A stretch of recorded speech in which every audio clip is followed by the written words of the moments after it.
You know, no matter how many times I hear that, play that, I'm always reminded of the fact that it was just a few feet from where I'm sitting right now, and I'm honored to be sitting next to the former Department of Homeland Secretary Jeh Johnson, served that role in the Obama administration. You might recall that Homeland Security was set up to combine all our various departments and operations in charge of keeping us safe and coordinate it all. But the stuff that comes across a Homeland Security's desk can sometimes be pretty scary. Doesn't Jeh Johnson know that kind enough to join us today? Secretary, thank you. Thanks for having me, Neil. Good to be back with you. You know, every time you and I've chatted, Secretary, I always ask you, could it happen again? Could something like this happen again?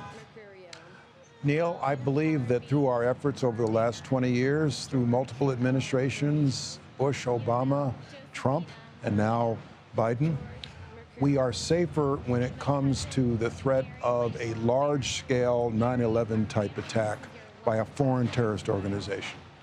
I used to tell my people at Homeland Security, we've got to stay one step ahead of the bad guys.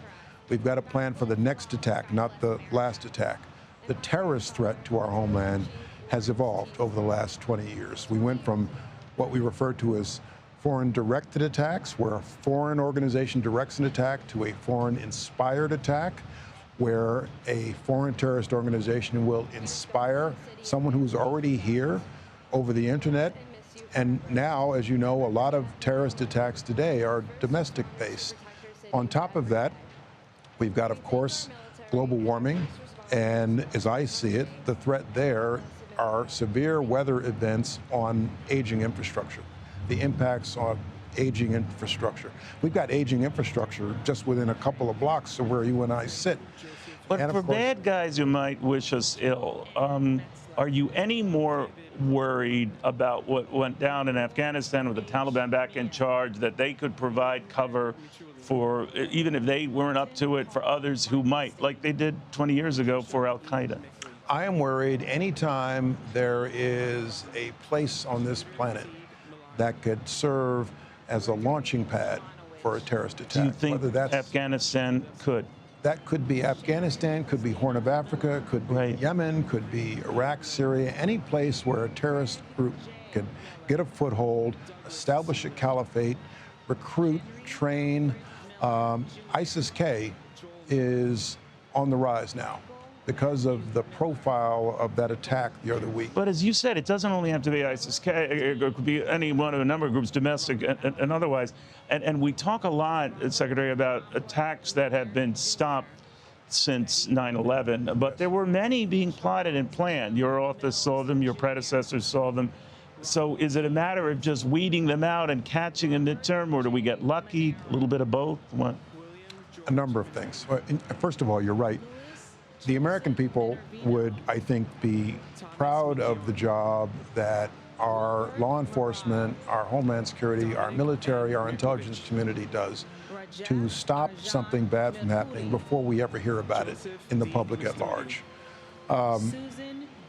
But the issue is now, when you're dealing with a terrorist organization, we've got to be concerned about those who are here, who radicalize in secret, who can do a lot of damage.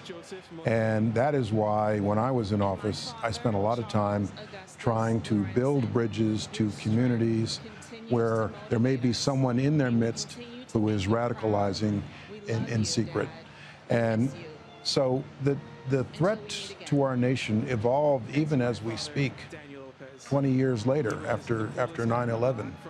And so I hope that we never get complacent. We're always trying to look one step ahead, stay one step ahead of the bad guys, and anticipate something before it happens. There are a lot of plots that we catch at a very early stage. Yeah, there are a lot of people who are always after us, right? I mean, we forget the magnitude of hate. It's out there, it's palpable, but you know, you just got to be vigilant. Got to be vigilant. As I was entering Ground Zero this morning, I was heartened to see so many TSOs, Secret Service agents, all of whom used to work for me. at the magnetometers. Did they let you in? I guess They let me in. They still that would be kind of recognize me. funny. You're like, nah, we're not going to bother with it. Right. If I had said, I used to be Secretary of Homeland Security. well, Oh, that's great. Sure you Where's were. your pass? Get in the back of the line. Right. Secretary, very good seeing you. Very Good to nice. see you. On a Thanks, beautiful Neil. day, much like the day started Exactly like 20 years ago. Secretary Jeh Johnson served in the Obama administration.